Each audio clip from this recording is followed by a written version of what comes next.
realtor's job. So it's kind of funny through all of the, well, it's not so much funny, but through the National Association of Realtors, the legal battles that we've been seeing and that they've gone through, and the changes that are going to be happening soon, there's been this big thing about, well, what do realtors really do? And really more specifically on the buyer side of the transaction, because people can see, or they feel like they see on the listing side of the transaction what the realtor does, because they put the home on the market and they're marketing the property.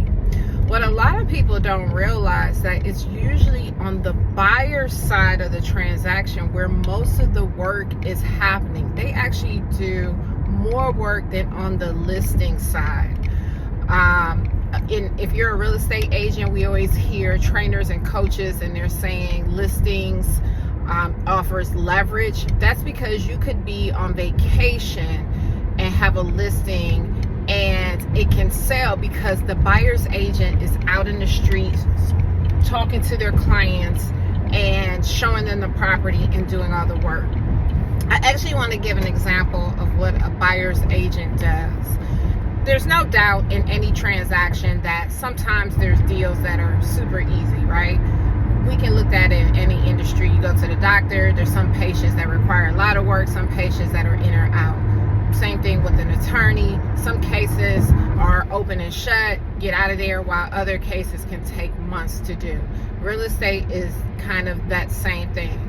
But I would say in my career, most transactions require a lot of work, more so than the easy ones. To the point, for many years when I first started out in real estate, I used to say, why me? Why am I the only one? I used to really think that I was the only one that got these hard transactions. Every transaction was hard. It required a lot of work. It was very stressful.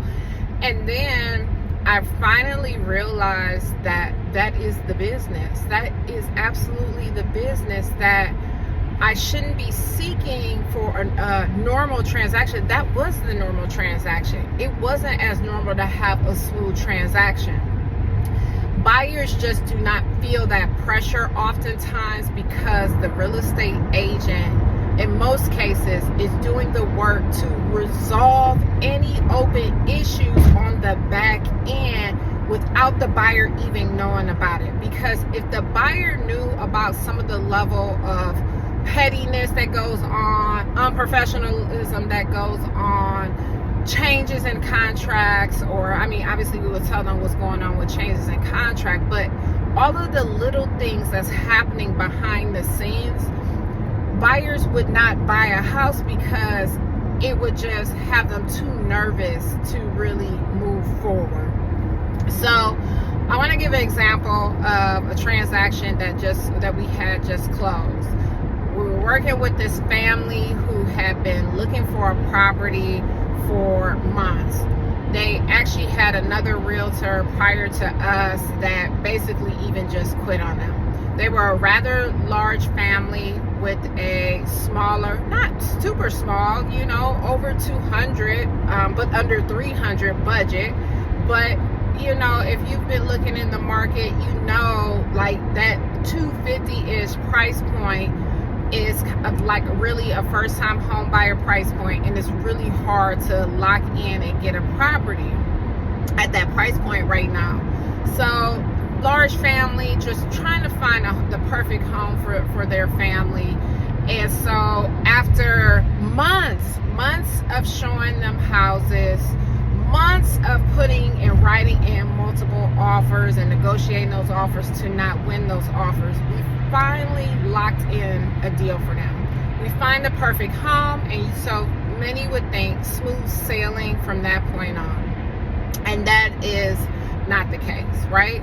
Because when we go through a transaction, it's not once you're going to contract, things are just done. The next step is now we have to have a home inspection. We have a home inspection. Now, mind you, I've probably shown this family at this point 30 some houses, and I'm not saying we've been seeing 5 houses per day, because that's just not how the inventory is set up. So we've seen all of these houses, east side, west side, north, south, just looking all over, expanding areas, having conversations, throughout the day, in the middle of the night, through text messages. Now, what about this? Now I have to go back to the lender. Can this property work? What are the numbers here? All to just get to the point where they find the one where our offer is accepted, to get to a point of a home inspection. So we set up the home inspection. We go out to the home inspection. Overall, the property was good. But there's some things, right? The electrical panel was updated, but it looked like they probably didn't have a licensed person do it. So that's one thing that we want to get corrected. Now, there's a handful of other items, concerns, safety issues that we need to get corrected. So one would think that it would be an easy thing to just call up the other agent and say, hey, it looks like the seller didn't pay for a licensed electrician to install the panel, and we would like to see if the seller can have that, fixed. Because one would think that, a seller would want to make that right. Well, it's not or it's not always that the seller doesn't want to make it right. They might not be in a cash position to make it right at this time. So now we have to figure out a creative way how the buyer gets what they are asking for and want, and what the seller gets what they want out of the transaction. And sometimes through back and forth conversation, we get it resolved. And other times the deal can absolutely fall apart. Buyer is disappointed because they've shelled out, sometimes $1,000 just in a home inspection fee. And so with that, we have to go back and forth and try to negotiate and kind of come up with creative ways that we can get this done. So, and even when you get through that inspection period on the property and we both agree and we figure this thing all out, next comes an appraisal on the property. And depending on where we're at in the market, we're seeing appraisals starting to come back below the list price lately. These appraisals are coming back a little shorter right now, right? So appraisal comes back, still talking about my same deal. Appraisal comes back on this property, and guess what? It came back shorter. We're about $4,000 short of where we need to be. Buyer's like, I don't have the money. I put out all that I have, and I can't come up with another $4,000. And seller is like, no, I already had to do the repairs that were requested and I agreed to. And so, no, I can't do it. Also, I'm already contributing to, maybe some closing costs in there. No, I'm not willing to do that.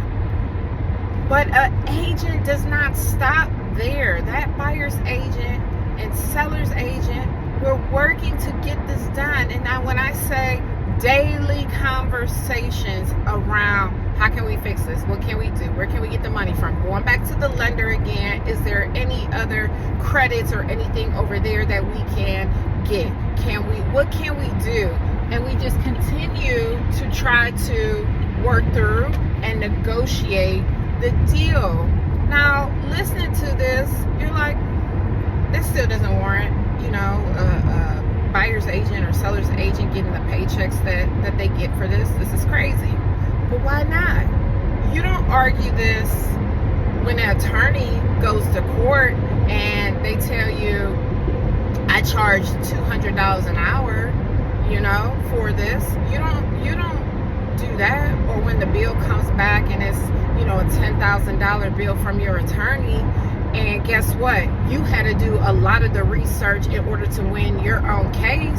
You don't say that attorney is paid too much for that when they negotiate on your behalf, but you had to do all of the research. You had to look up some of the laws. And no knock to attorneys, but it's no different from what they were doing to what we are doing. Negotiating, going back and forth, research, finding answers and solutions, finding contractors for our clients, going over to the property ourselves and painting walls, or with a hammer and tool belt to do some work to the property, to, you know, coordinate, meeting the appraiser or delivering documents to fight and a low appraisal that comes back, the research behind that, right?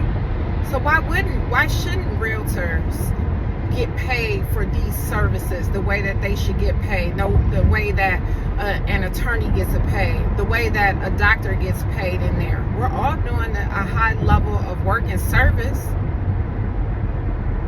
in connection to the price point of the object that they're purchasing, which is a house in this situation. So I'm just saying all of this to say that in the end, my client was able to get that deal, but it's because of the work that we put in as their realtor to make that happen. Otherwise, that deal would have fell completely apart, because if a buyer and seller connected together on there, they would have never gotten along enough to be able to close on that deal. Stop trying to play the realtor short. There's plenty of good realtors. There's some bad ones, but there's bad doctors too. There's bad attorneys too. There's bad insurance people too, right? There's bad banks too. So stop trying to play all realtors like we're not out here working and doing our job. Have a good week, guys.